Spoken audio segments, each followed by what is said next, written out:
Grupo Espírita Amadeu Ferretti apresenta o estudo sequencial da obra O Livro dos Espíritos. Meus irmãos do Centro Espírita Amadeu Ferretti, estamos aqui mais uma vez para dar uma pequena colaboração nesse trabalho do estudo sistematizado.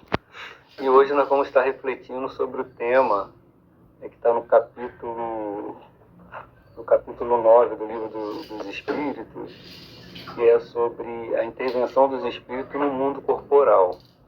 E nós vamos estar falando sobre pactos, talismãs e feiticeiros. Vamos tentar entender como é que se dá essa relação, né? Se é possível essa influência do espírito mal sobre a vida de determinadas pessoas. Bom, para começar a nossa reflexão, nós vamos buscar aqui na questão 549 do Livro dos Espíritos, quando Kardec faz a seguinte indagação, né? Há alguma coisa de verdadeiro no pacto com os maus espíritos? Aí ele antes da gente responder diretamente essa pergunta, né, para ver que, de certa forma, não é um pacto propriamente dito, mas uma relação de afinidade. Mas quem são esses maus espíritos? Né? São as almas daqueles que não vivem mais entre nós, que a doutrina espírita nos coloca. São irmãos que, infelizmente, desencarnam ainda voltados para o mal, que não despertaram espiritualmente, e muitas vezes guardam rancor, ressentimento, mágoa de alguns irmãos encarnados. E vivem no plano espiritual criando verdadeiros processos obsessivos, né, que é difícil, é um flagelo, como é colocado no próprio Kardec fala, né, que a obsessão é um flagelo que atinge milhares de pessoas, e cada um de nós, se nós não tivermos os cuidados necessários, né? E esses irmãos no plano espiritual, muitas vezes, ficam ligados aos indivíduos e que pretendem fazer o mal, né?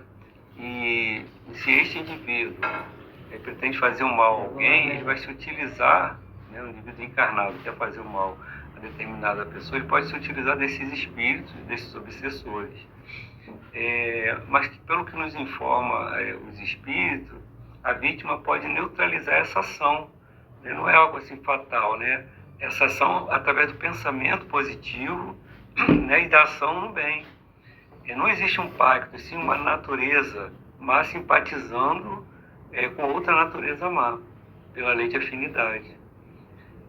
Então, a partir do momento que o espírito ele modifica o seu padrão vibratório, essa ligação ela se desfaz, né? E muitas vezes a gente percebe muito isso no próprio tratamento da desobsessão, onde muitas vezes, né, a vítima, através da mudança do seu padrão vibratório, consegue neutralizar a ação do obsessor. E a partir daí, aquela influência ela se desfaz. Bom, aí Kardec continua aqui, uma outra indagação que ele nos faz, se existe um sentido nas lendas, algum sentido nas lendas, indivíduos que teriam vendido a sua alma a Satanás para deles obter certos favores. É interessante nessa indagação, porque a gente fala assim, porque vendeu a alma para o demônio e tal, e como é que isso significa, né? Aí ele coloca aqui, aquele que chama em sua ajuda os espíritos para deles obter os dons da fortuna ou qualquer outro favor, ele vai contra a providência.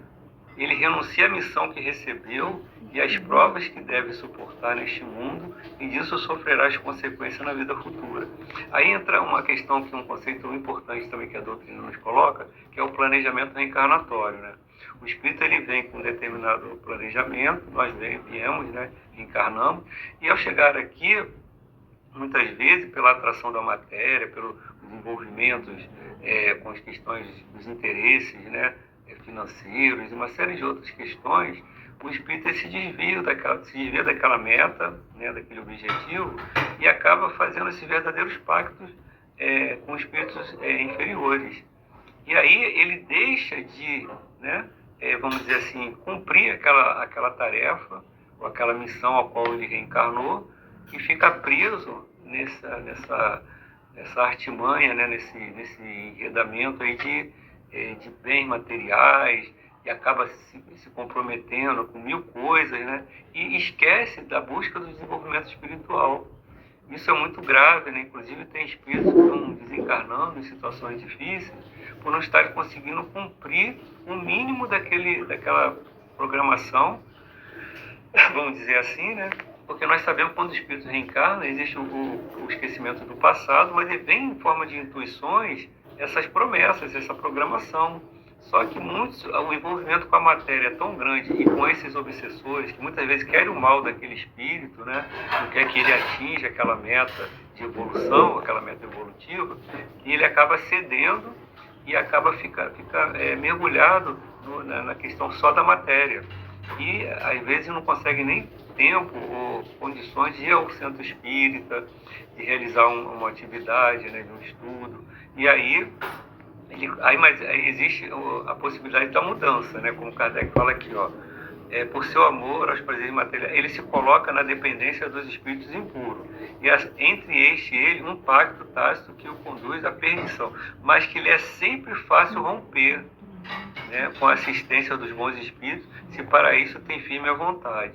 Então o espírito ele pode sempre romper essa vinculação, né, com esses espíritos, com essa condição, vamos dizer assim, de afastamento, né, do caminho do bem.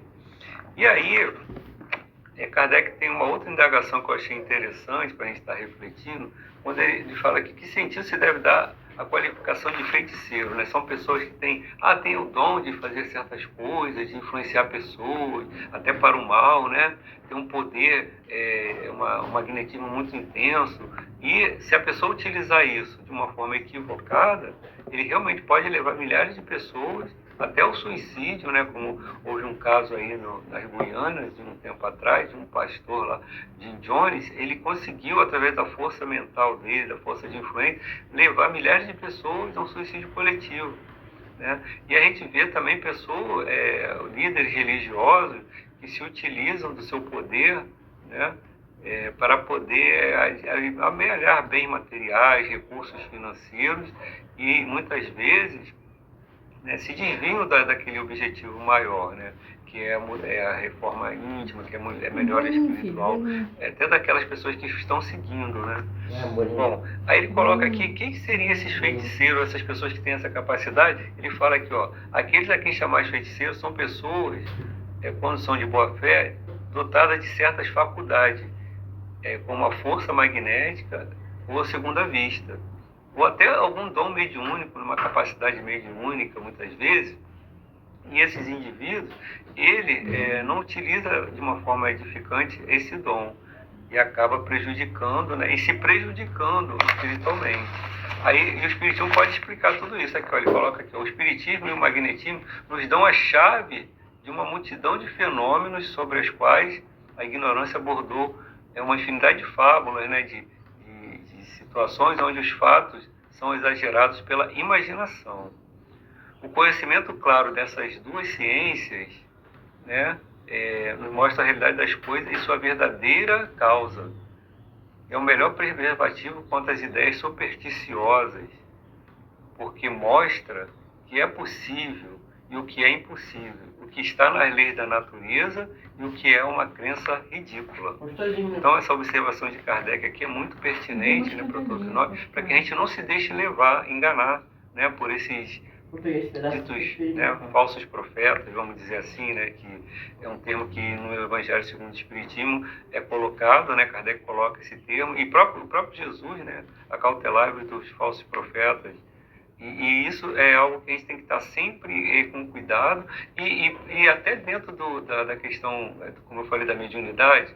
O indivíduo ele tem um dom mediúnico, mas se ele utiliza esse dom mediúnico de uma forma equivocada, ele vai passar a cobrar por consultas, ele vai querer fazer trabalhos para prejudicar determinadas pessoas, e ele vai começar a falar coisas, né, de forma leviana, sem ter uma confirmação, fazer previsões, né? Então a gente tem que ter muito cuidado, né, com como nós estamos utilizando esse dom mediúnico, que o objetivo desse dom, dessa capacidade mediúnica, é de nos melhorarmos, né, e de ajudar o próximo, ajudar a melhoria do nosso mundo, através desse intercâmbio espiritual. Né? E aí a gente fica indagando assim, será que Deus permite que determinada pessoa realmente faça o mal para outra? Até que ponto, né? Aí Kardec faz uma pergunta aqui, pode um homem mau, com a ajuda de um mau espírito que lhe é devotado, fazer o mal ao seu próximo, aí Kardec fala que não, Deus não o permitiria. Mas aqui na questão 557 ele fala aqui, ó, Deus não escuta uma maldição injusta, e aquele que a pronuncia é culpado aos seus olhos. Mas ele coloca aqui, como temos dois gênios opostos, o bem e o mal, ela pode ter uma influência momentânea, mesmo sobre a matéria. Então, aquele mal pode ter uma influência momentânea sobre determinadas situações, né? Mas essa influência não ocorre sempre, senão pela vontade de Deus. Ou seja, esse mal ele só atinge o indivíduo, primeiro se ele tiver uma necessidade, né? Passar por uma prova, por um aprendizado, e com a permissão de Deus. E como acréscimo para a prova para aquele que é dela objeto, ou seja, é uma prova, né, um aprendizado para aquele espírito. Porque senão a gente ficaria à mercê, né, desses irmãos em desequilíbrio, os obsessores, né, e aí a gente seria vítima a todo momento dessas ações. E Deus não permitiria, né? Então, a gente tem que ter essa visão, né, de que o bem sempre prevalece e vai prevalecer sempre. E qual é a melhor maneira de nós nos precavermos contra essas influências, né? Vamos dizer assim, essas influências que tentam nos atingir de alguma forma e até muitas vezes nos atingem, né? A melhor maneira de nos proteger da ação do mau espírito seria, por exemplo, realizarmos o autoconhecimento, né, um ponto-chave nesse processo. Por quê? O que é o autoconhecimento? É o conhece-te a ti mesmo. Está lá na questão 919, do próprio Livro dos Espíritos, né?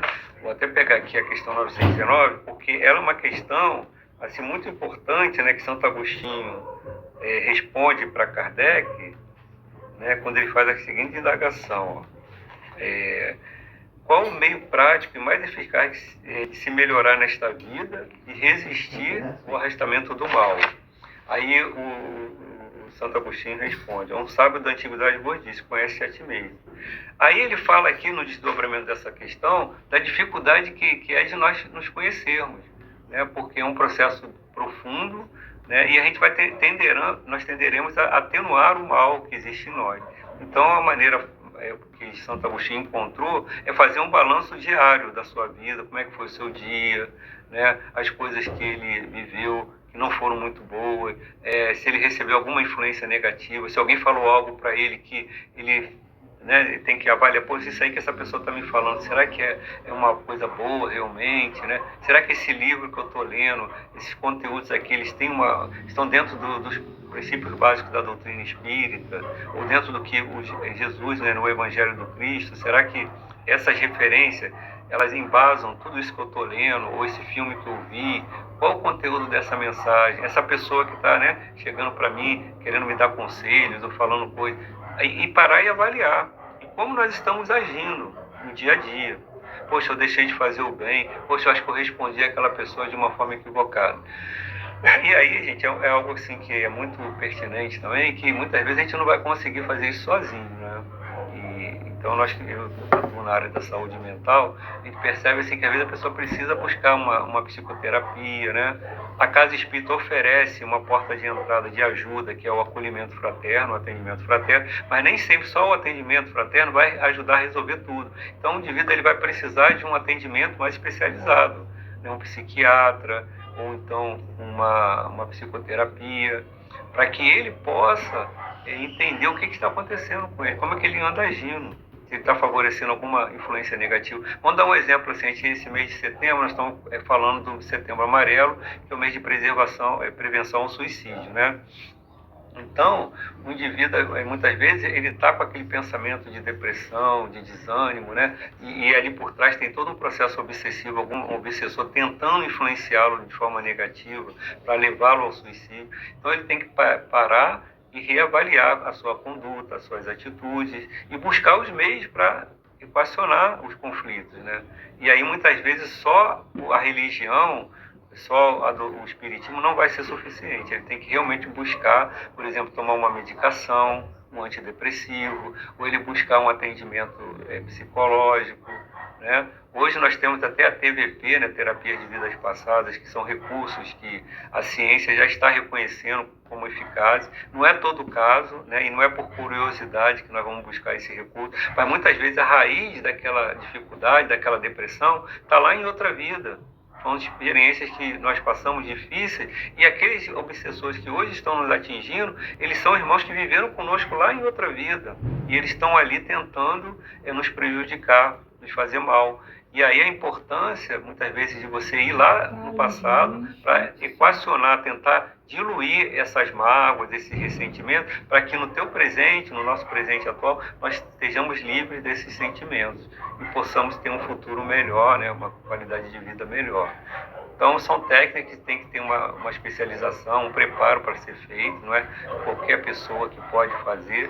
E o Espiritismo nos dá o privilégio de entendermos a própria reencarnação, né, de sabermos, né, que certas coisas que estão acontecendo conosco, muitas vezes têm causas anteriores das aflições. Está lá no capítulo 5 do Evangelho, né, segundo o Espiritismo, que tem as causas atuais, que são causadas nessa encarnação atual, e tem as causas anteriores, que são causadas por questões do passado, né, que muitas vezes a gente não consegue explicar nessa encarnação, nessa existência.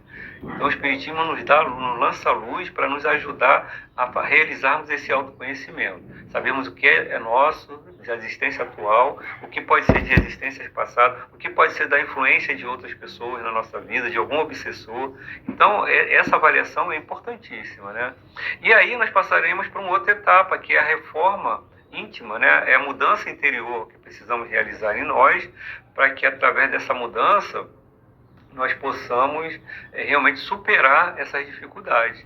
Quer dizer, um ponto é a gente identifiquei que eu tenho essas limitações, está havendo uma influência na minha vida, né? Seja de obsessores, né? Seja de quem for, e a partir daí eu tenho que tentar modificar minha forma de ser para afastar essas influências negativas. Aí vem a mudança, né, do padrão vibratório, da forma, né, de vida. E aí o Leon Denis nos fala de utilizarmos as potências da alma. O que seriam as potências da alma? Seria a inteligência, a vontade e o amor. Né? São essas três potências que ele fala que se a gente conseguir utilizá-las, nós vamos conseguir, né, vamos colocar assim, essa superação. Né? Por exemplo, a inteligência nos dá sabedoria, nos dá razão, bom senso. Né? Peraí, esses pensamentos aí não estão bons, não estão legais. Vou mudar essa forma de agir, de pensar. Né? A vontade firme, né? Aquele propósito firme de poder, né, usar a energia mental para fazer a mudança que se fizer necessário. E o sentimento amor, né, que está pautado até no conceito da própria religião, da essência da religião, quando Jesus fala, ama teu próximo como a ti mesmo. Ou seja, nós temos que nos amar a nós mesmos e amar o nosso próximo como a nós mesmos, não, nem mais nem menos. Ou seja, temos que ter o alto amor. E o que o alto amor vai nos dizer? Ó, você errou, né? Você está falhando em determinada situação, mas não seja tão rígido contigo. Procura se tolerar um pouco mais, né? Dar uma nova oportunidade para uma mudança. Procurar os meios que vão te ajudar a mudar essa situação. E não se entregar à depressão, ao desânimo, ou como muitas pessoas fazem, se afastar do espiritismo, da religiosidade, da busca religiosa. Não, e tem que ser o contrário. Quando a gente se percebe que a gente está com limitações e imperfeições, aí que nós temos que perseverar mais, utilizarmos essas potências da alma, né, os recursos que a doutrina espírita nos oferece, para que possamos alcançar essa mudança. Né? Então, esse é o caminho. Então nós possamos, e essas potências elas estão dentro de nós, porque nós somos filhos de Deus, né? Temos a essência divina dentro de nós e podemos utilizar essas potências, né, através da vontade firme, do autoconhecimento, para que a mudança se faça. E a partir daí a gente vai ter uma melhora nas nossas relações, na nossa vida social, na nossa vida existencial. Bom, e outra forma, uma maneira que vai ser consequência, né, dessa mudança, é estarmos engajados no trabalho do bem.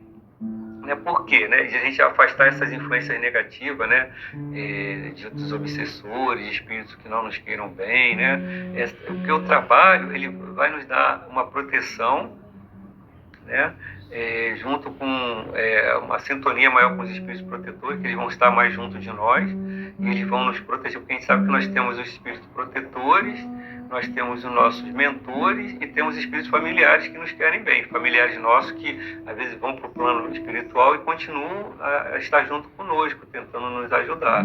Mas nós temos, pelo que Kardec coloca, né, nós temos junto de nós o nosso espírito protetor, aquele que está incumbido de nos amparar na nossa atual existência, que fez a programação reencarnatória conosco. Os mentores são os mentores da nossa casa espírita, da própria tarefa que nós estejamos envolvidos. Eles vão estar ali junto, tentando também nos proteger, né, dentro do possível, tentando nos intuir para que a gente não caia em erros do passado, para que a gente não se deixe levar pelo desânimo. Então, são mentores responsáveis pelo desenvolvimento da tarefa. Então, o engajamento no trabalho do bem, ele vai nos propiciar uma forma de neutralizar essa ação negativa, né? E o trabalho também vai nos favorecer uma possibilidade de nos quitarmos com o nosso passado. Né? Como eu falei, a TVP, ela vai nos mostrar, olha, você teve aquela experiência lá em outra vida não muito boa, né? Com determinadas pessoas, certas situações. Então, mas aí aconteceu lá atrás, ficou lá. Então, mas ela está vindo para nós ainda no nosso inconsciente, ela está ainda produzindo alguns padrões de comportamento, algumas formas de reações e tal, e elas precisam ser transformadas. E nós precisamos, né, através do trabalho do bem, e nos quitarmos com esse passado, né? Então, o trabalho vai favorecer a quitação dos débitos de outras vidas, né? E nos libertando, né, dessas cobranças. Porque a partir do momento que a gente consiga praticar o bem e se engajar no trabalho, ajudar o nosso próximo, né, nós vamos nos quitando. Aí tem aquele caso, né, do Divaldo, que ele sempre cita, né, do espírito Máscara de Ferro, que ficava obsediando por vários anos, até que um dia Divaldo recebe uma criança lá na Mansão do Caminho, né, como ele recebia vários. Uma pessoa a mãe deixou uma criança lá, e o obsessor lá acompanhando ele, olhando, observando, né, até influenciando negativamente e tal, mas ele vai e acolhe aquela criança. E aquela criança, ela tinha um vínculo de outras vidas, foi uma mãe desse obsessor em outra encarnação, que também tinha um vínculo com o Divaldo, né? Aquelas crianças, a maioria daquelas crianças, Divaldo foi bonzinho, ele fez a parte dele, mas muita daquela situação ali fez parte de um resgate para ele do passado.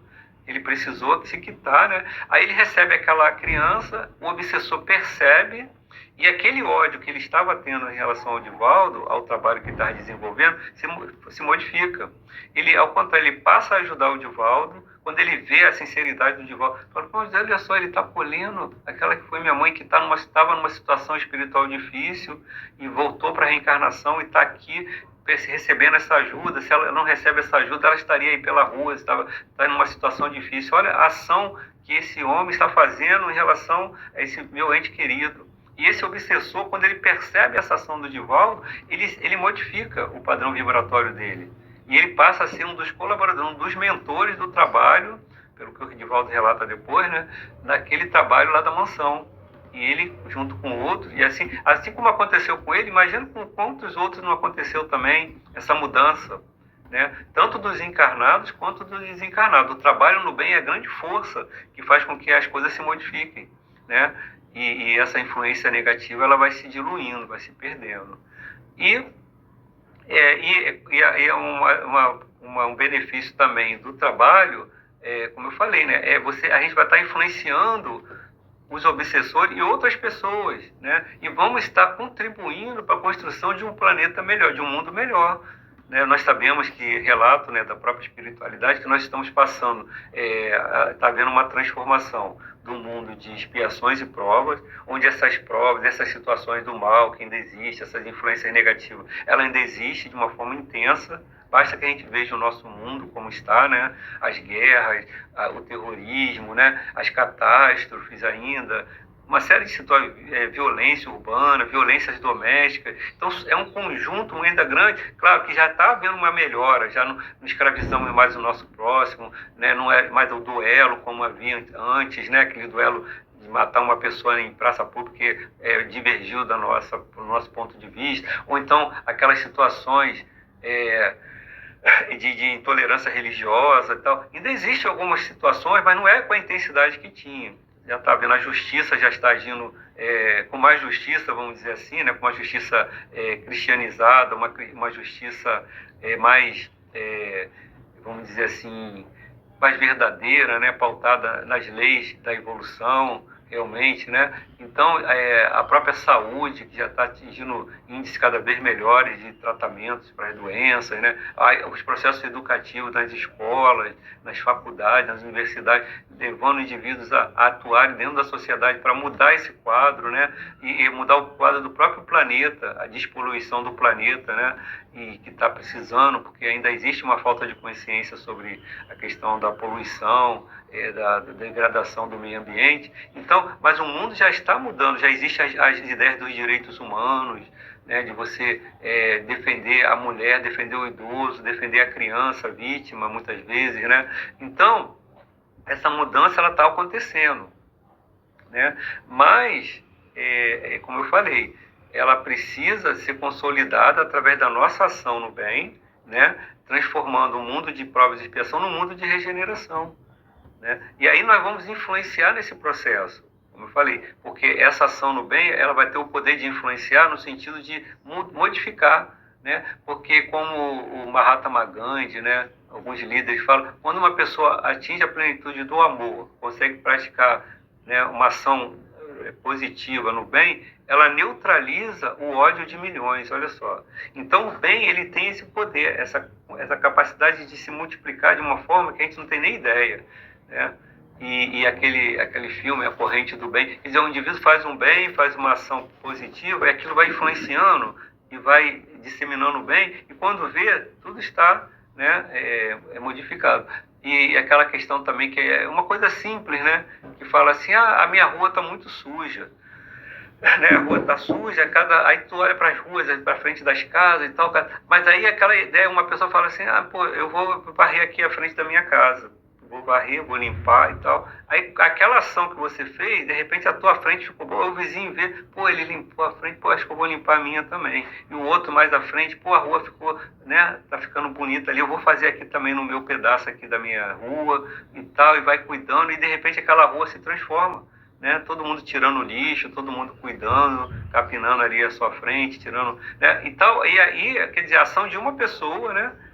É uma ação pequena, ela se transformou e modificou a rua. Aí da rua passa para o bairro, a associação de moradores, e vai tentando trazer benefício ali para aquela comunidade, né? E uma pessoa que pratica o bem, que age na paz, em função da paz, já neutraliza o ódio de uma pessoa que estava querendo tirar satisfação, fazer justiça com as próprias mãos, e aquele quadro tenderá a se modificar. Claro, é um processo ainda demorado, longo, porque a gente vê que a nossa sociedade está estruturada em padrões ainda muito primitivos, muitas vezes, né? Mas depende de cada um de nós essa ação. Aí tem aquela história do beija-flor também, do incêndio, né? O incêndio estava pegando na floresta e tal, aí ele vai lá, pega no biquinho um pouquinho de água e joga. Então, aí o outro chega, ué, mas tu vai conseguir mudar tudo isso? Como é que você vai modificar jogando essa aguinha aí? Aí ele fala, não, mas eu estou fazendo a minha parte, né? Estou fazendo a minha parte e com isso eu espero que eu consiga modificar toda esse incêndio. E se você fizer a tua também, a junção das nossas partes vai apagar o incêndio. Essa é a ação, né? A ação coletiva. E esse é o objetivo, né, do trabalho no bem. E de nós buscarmos.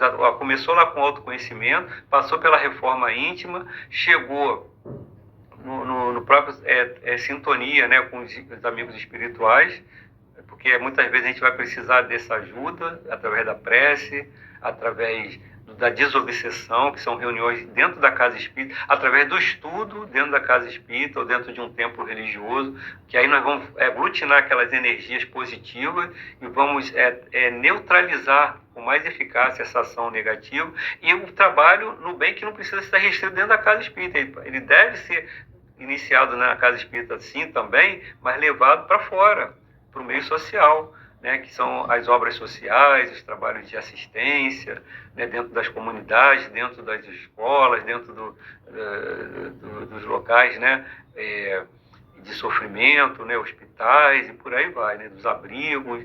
Então, esse trabalho depende de cada um, né? Então, meus irmãos, que Jesus nos abençoe, nos ajude nesse processo, né, de vencermos essas mistificações, essas superstições, né, e saber que o bem, ele prevalece sobre o mal, né, e que Jesus é o nosso grande mestre, o nosso grande mentor, né, e o nosso mundo não está à deriva, e que possamos sempre entrar em sintonia com ele, com seus mensageiros, para nos ajudar nesse processo de transformação do nosso planeta e de cada um de nós.